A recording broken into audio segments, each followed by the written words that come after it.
Thank you very much, Pyra, and congratulations, you both. With this win, you lock in the first round bye for the playoffs. You'll be going to Madrid. Tell me what it means, Yellow Star, knowing that this was a huge change for you coming into the season, and now making sure that you especially have that first round bye.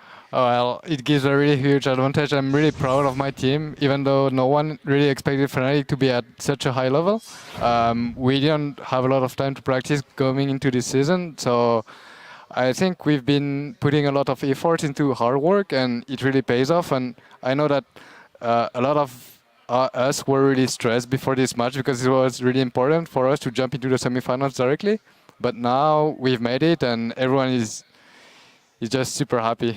Yeah, congratulations, Febiven. He talks about a lot of hard work. There were a lot of nerves involved as well, and you tweeted beforehand, "I'm so incredibly nervous." So how did it end up in the game? Did you miss a couple more CS, or do you think that you did okay?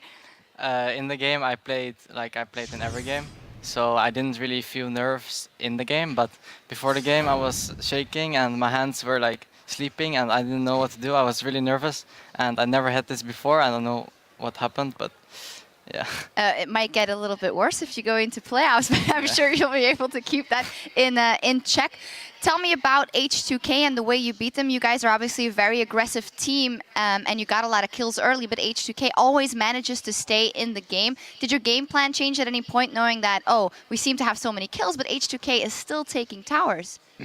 Well, H2K was prone to be really aggressive before the new patch, but coming to the new patch, the meta really shifted into like really hard hyper carry, and we expected them to play like such comp, so that's why we banned the tools to protect the Como, and then they decided to go for the engage comp like they are used to play. We were prepared for both of the situations, and it worked out pretty well. Yeah, Febiven, Yellow Star is talking about them on the new patch and maybe the picks that H2K comes out with. You obviously know H2K very well. Why do you think it is that even though H2K has the better record as of late, you guys have actually had a couple of more losses in the last couple of games, that you're able to beat them so convincingly? I think H2K is a really good team, but I don't really know a lot about them, even though I was in the team. Like, so many things changes.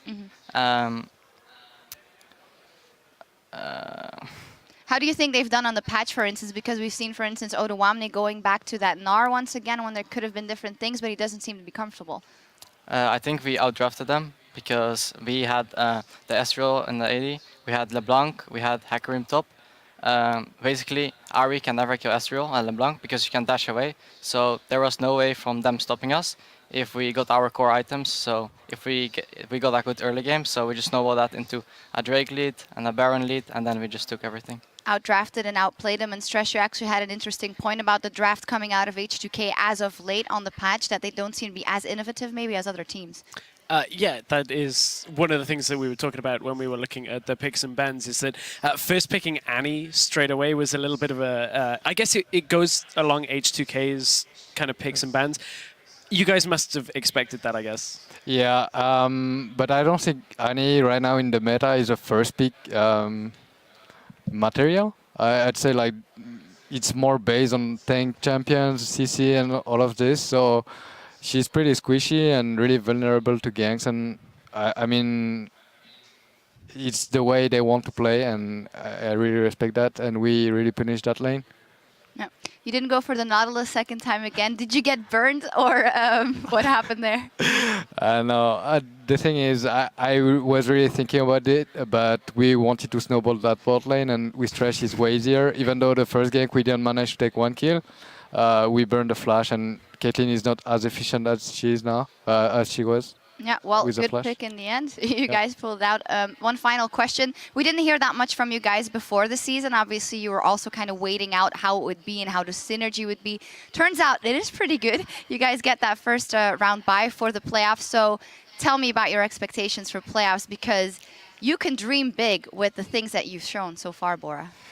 Yeah, we are working really hard every day. We really want to improve. Everyone wants to show that Fnatic is still here. We already have 3 European titles, so we're going for the 4th one. Yeah, I love that you say we, with your new teammates gearing up to get that one. Well, congratulations. Thank you.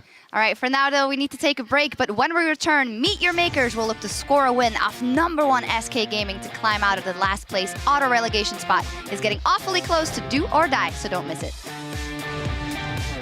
Actually, if I carry alone, I go nyam nyam nyam nyam. When I eat every wood. Yeah, you should. Nyam nyam nyam nyam. But there we go, the Timbers is going to land the box as well in Yarn, and there's the true shot barrage, and Huni with the onslaught of Shadows is going to pick up his second. I go move. Nice. I'm really strong. Thank you. Nice. Here comes the teleport in, Lulex taking oh so low, Huni just going around the side, and he gets the flank on Fnatic. They take the 2-0, and they are the #2 seed here in Europe.